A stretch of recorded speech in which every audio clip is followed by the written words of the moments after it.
नमस्कार, आप देख रहे हैं मासकॉम जंक्शन। मैं डॉक्टर प्रदीप कुमार हाजिर हूँ एक और नई वीडियो के साथ। डी स्टूडेंट्स, जैसा कि आप जानते हैं, जनसंचार के जितने माध्यम हैं, डिफरेंट टाइप ऑफ जो मास मीडिया है, चाहे समाचार पत्र हैं, पत्रिकाएं हैं, रेडियो है या न्यूज चैनल्स हैं, टेलीविज़न है, फिल्म्स हैं, किताबें हैं, जनसंचार के इन सभी माध्यमों के जरिए विकास होता है। ये डेवलपमेंट की एक धुरी कह सकते हैं आप, एक विकास की धुरी के रूप में काम करते हैं। आज़ादी के बाद जब हिंदुस्तान के विकास की एक नई तस्वीर जो है वो रची जानी थी, या विकास की धुरी जो इनको बनना था, तो रेडियो, टेलीविज़न, समाचार पत्र और उसके बाद टेलीविज़न एक विकास की धुरी के रूप में काम किया। एक विकास का एक तरह से उन्होंने पहिया वो बने और विकास की अलग-अलग योजनाओं को उन्होंने सिरे चढ़ाया। रेडियो की हम बात करें तो रेडियो ने हरित क्रांति, इसका सबसे बड़ा उदाहरण है। ग्रीन रेवोल्यूशन जब हुआ तो रेडियो ने, जो वैज्ञानिकों की बात है, साइंटिस्ट की बात है कि खेती कैसी करनी चाहिए, किस वैज्ञानिक तरीके से खेती करनी चाहिए, कैसे बिजाई करें, कैसे निराई गुड़ाई सिंचाई, सारी चीज़ें कैसे करें, कैसे खेत की देखभाल होनी चाहिए, फसलों की देखभाल कैसे हो, खेत को कैसे तैयार करें ताकि ज़्यादा से ज़्यादा प्रोडक्शन हम कर सकें। तो उस वक्त क्योंकि लिटरेसी रेट ज़्यादा नहीं था, तो न्यूज़पेपर ज़्यादा लोग पढ़ते नहीं थे, खासकर किसान। टेलीविज़न उस वक्त तक आया नहीं था, तो रेडियो ने बहुत अच्छी भूमिका निभाई और ग्रीन रेवोल्यूशन को एक तरह से कामयाब बनाया। हरित क्रांति आई 1960s के दौर में।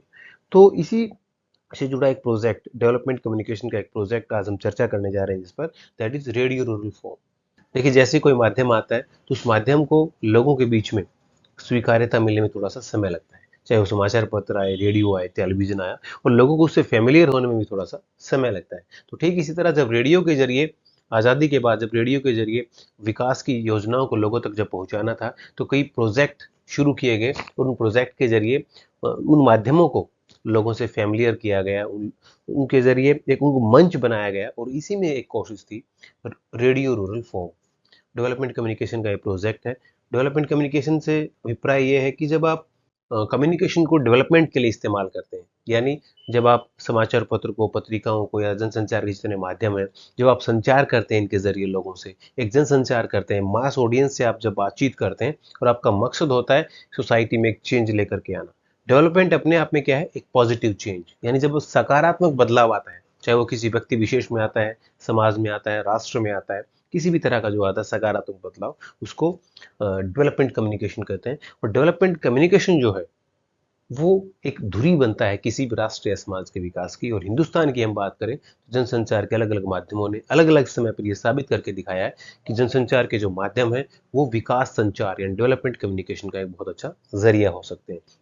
साइट प्रोजेक्ट की हम बात करें, खेड़ा प्रोजेक्ट की हम बात करें, जैसे कि आप जानते हैं साइट प्रोजेक्ट जो था और खेड़ा प्रोजेक्ट था, ये दोनों टेलीविज़न को लेकर के प्रोजेक्ट शुरू किए गए थे। साइट प्रोजेक्ट में हिंदुस्तान के अलग अलग 6 राज्य और लगभग 2400 गांव, वहाँ पे टेलीविज़न के क्लब बनाए गए। लोगों को टेलीविज़न उन्होंने देखा अलग अलग मुद्दों पे, चाहे वो एग्रीकल्चर है, एनिमल हस्बेंड्री है, या जो भी विमेन एम्पावरमेंट की बात है, तो उन सब मुद्दों पर उनको अलग अलग प्रोग्राम दिखाए गए, लोगों की राय ली गई, और उसके ज़रिए उनकी राय को फिर रायशुमारी के बाद उन प्रोग्राम में उनको शामिल किया गया चीज़ों को। तो साइट प्रोजेक्ट और खेड़ा प्रोजेक्ट दो ऐसे डेवलपमेंट कम्युनिकेशन के प्रोजेक्ट हैं जिन्होंने टेलीविज़न का जो पोटेंशियल है, टेलीविज़न की जो क्षमता है, उसको पहचाना, और इसके बाद जो है अलग अलग स्तर पर टेलीविज़न को बहुत अच्छे तरीके से लॉन्च किया गया, उसका एक तरह से राष्ट्रीयकरण किया गया।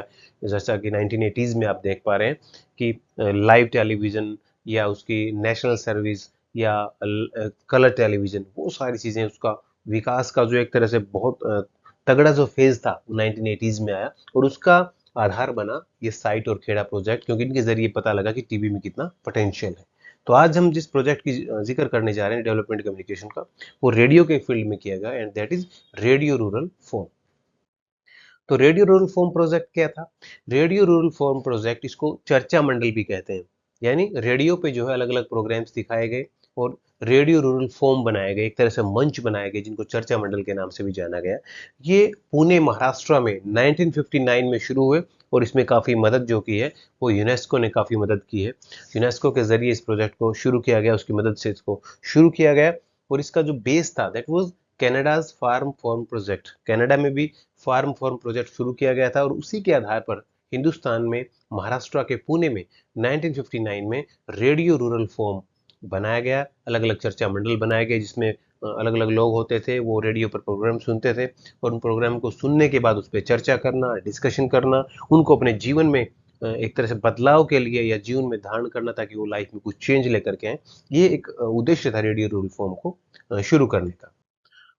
कम्युनिटी इंगेजमेंट, जैसे कि मैंने कहा, लोगों को जोड़ना आपस में। अगर 18 से 20 लोग एक साथ इकट्ठे बैठ करके रेडियो सुनते हैं, अलग अलग प्रोग्राम उसमें सुनते हैं, तो कहीं ना कहीं आपस में वो जुड़ेंगे, इंगेजमेंट उनके बीच में होगी, जुड़ेंगे, चर्चा भी करेंगे। अक्सर ऐसा होता है कि आप कोई भी प्रोग्राम देखने के बाद, कोई फिल्म देखने के बाद, कोई अखबार पढ़ने के बाद अपने आसपास जो लोग बैठे होते हैं उनके साथ आप चर्चा करते हैं। यानी मास कम्युनिकेशन के बाद आप इंटरपर्सनल कम्युनिकेशन या ग्रुप कम्युनिकेशन में शरीक होते हैं और इसी की इंगेजमेंट बढ़ती है। लोग आपस में एक तरह से एक दूसरे के साथ आते हैं, सोशल इंक्लूजन होता है। डिसएमिनेशन ऑफ इंफॉर्मेशन, किसी भी तरह की जानकारी लोगों को देनी है, चाहे वो किसान है या पशु पालने वाले लोग हैं, उनको एक तरह से जो भी, बिकॉज जो सूचनाएं हैं वो विकास का आधार बनती हैं। जब तक आपके पास कोई इन्फॉर्मेशन नहीं होगी तब तक आप उसको आपको सूचना नहीं मिलेगी, तब तक आप उस पर एक्शन नहीं लेंगे, और एक्शन नहीं लेंगे तो आपके जीवन में डेवलपमेंट नहीं आता। तो सूचनाएं आपके जीवन में होना बहुत जरूरी है, because information is the power. तो जो सूचनाओं का प्रचार प्रसार है वो रेडियो रूल फॉर्म के जरिए किया गया। टू वे कम्युनिकेशन, ऐसा नहीं था कि रेडियो रूल फॉर्म में वन वे कम्युनिकेशन होता था, लोगों के विचार भी लिए जाते थे, लोगों में उसको लेके क्या फीडबैक है, लोग उस पर क्या विचार रख रहे हैं उन प्रोग्राम्स को लेके, तो टू वे कम्युनिकेशन ये था। देन डिसीजन मेकिंग, जब आप प्रोग्राम सुनते हैं, आप फिर लोगों के साथ चर्चा करते हैं इंटरपर्सनल कम्युनिकेशन या ग्रुप कम्युनिकेशन के जरिए, तो आप में एक निर्णय लेने की क्षमता भी आती है। बिकॉज जब तक आप किसी चीज को लेकर के कुछ सोच रहे होते हैं तब तक आप निर्णय नहीं ले पाते हैं, कई बार ऐसा होता है। लेकिन जब दूसरा कहता है कि हाँ ये चीज़ सही है, मैं ऐसा करना चाहिए, तो आप उस पे श्योर हो जाते हैं कि हाँ केवल मैं नहीं कह रहा, बाकी लोग भी इस चीज़ को कह रहे हैं। तो कोई भी डिसीजन, चाहे वो आपको अपने एग्रीकल्चर को लेकर कोई डिसीजन लेना है, आपको किसी भी तरह का अपने हेल्थ को लेकर डिसीजन लेना है, जो भी इश्यूज गांव के लोगों के हैं या उस कम्युनिटी, पर्टिकुलर कम्युनिटी के लोगों के हैं, तो आप डिसीजन मेकिंग कर पाते हैं। एम्पावरमेंट और लीडरशिप क्वालिटी, जब आपके पास सूचना आती है, जब सूचना को आप एग्जीक्यूट करते हैं, तो आप कहीं ना कहीं एक तरह से अपलिफ्टमेंट आपकी लाइफ में आती है, तो एम्पावर होते हैं, आप सशक्त बनते हैं। और सशक्त होने के बाद क्या होता है, आप एक तरह से शिक्षा आप ग्रहण करते हैं, आपके पास पैसा आता है, तो हर तरीके से कहीं ना कहीं आप एम्पावर्ड फील करते हैं। और उसके बाद आप में एक लीडरशिप क्वालिटी जनरेट होती है कि आपको लगता है कि हाँ मैं अब लीड कर सकता हूँ, मैं अपनी फैमिली को लीड कर सकता हूँ, मैं एक ग्रुप ऑफ पीपल है उसको लीड कर सकता हूँ, अपनी कम्युनिटी में एक लीडरशिप क्वालिटी जो है उसको डेवलप कर सकता हूँ।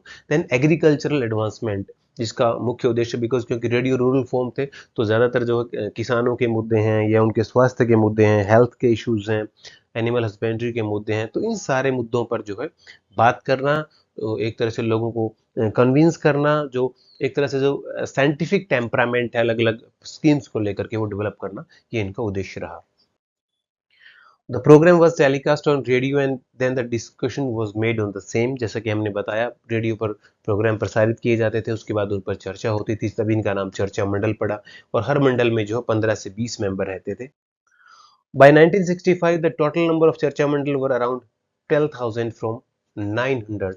जो शुरुआत में जो है, जब इसकी शुरुआत हुई तो 1959 में इसके एक तरह से 900 चर्चा मंडल थे, या रेडियो रूल फॉर्म कह सकते हैं। लेकिन बाद में धीरे धीरे अगले 6 साल में या 1965 तक इसके 12,000 चर्चा मंडल बन चुके थे। तो ये दिखाता है इसकी कितनी लोकप्रियता थी और लगातार चर्चा मंडल की संख्या बढ़ती जा रही थी।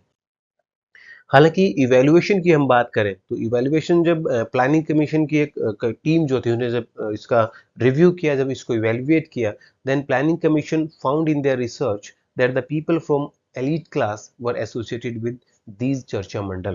उन्होंने कहा कि जो चर्चा मंडल बने, इनका थीम अच्छा था, इन पर डिस्कशन अच्छा होता था और इस कंटेंट वाइज बड़े अच्छे थे। लेकिन दिक्कत ये रही इसमें कि इसके साथ एक विशिष्ट वर्ग के लोग जो है जुड़ पाए। यानी जो एक मकसद था कि इसमें ग्रास रूट लेवल के सभी लोगों को जोड़ना है, उन तक बातों को पहुंचाना है, ऐसा नहीं रहा, बल्कि एक एलिट, एक खास वर्ग के लोग, केवल जो है संभ्रांत वर्ग के लोग जो इसके साथ जुड़ पाए चर्चा मंडलों में। ये इसका एक तरह से वीकनेस रही। स्मॉल फार्मर हैं, लैंडलेस लेबर है, मैकेनिक एंड वीमेन पर merely A token member of these mandals. यानी वो खाना पूर्ति के लिए इसके साथ जुड़े, और उनको जो एक इंक्लूजन की जो एक भावना थी, जो सोशल इंक्लूजन की या सामाजिक एक तरह से उनको समावेशी बनाना था, उनको साथ लेकर के स्कीम्स पे चर्चा करना, सुनना जो था, वो कहीं ना कहीं इससे सपना पूरा नहीं हो पाया।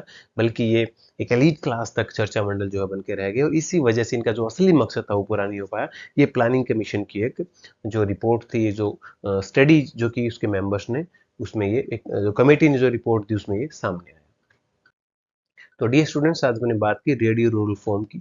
Radio rural form development communication की हम बात करें, डेवलपमेंट कम्युनिकेशन के प्रोजेक्ट की अगर हिंदुस्तान में हम बात करें तो उसमें एक बहुत अच्छा प्रोजेक्ट माना जाता है रेडियो के फील्ड में। खासकर इस रेडियो रूरल फॉर्म ने बताया कि रेडियो जो है वो कितना अच्छा उसका सामर्थ्य रखता है, कितना अच्छा पोटेंशियल रखता है, एक व्हीकल बन सकता है वो डेवलपमेंट कम्युनिकेशन का। और आने वाले वर्षों में इसके बाद रेडियो ने दिखाया, जैसे कि मैंने बताया, हरित क्रांति और उसके बाद भी जो बहुत से प्रोग्राम आप देखते हैं हिंदुस्तान में, कितना बड़ा नेटवर्क ऑल इंडिया रेडियो का है। तो उसने एक तरह से विकास का धुरी रेडियो बना। और ये जो प्रोजेक्ट है, इनिशियल लेवल पे जो प्रोजेक्ट हुआ हिंदुस्तान की आज़ादी के बाद, ये प्रोजेक्ट जो है कहीं ना कहीं उसका एक तरह से रोल बहुत रहा इसमें। और इसने रेडियो का जो सामर्थ्य है, रेडियो का जो पोटेंशियल है, उसको उसके बारे में बताया। इसी तरह की कुछ और वीडियोस के साथ हम आपके बीच आते रहेंगे। आप जुड़े रहिए हमारे साथ और देखते रहिए मास कॉम जंक्शन। धन्यवाद।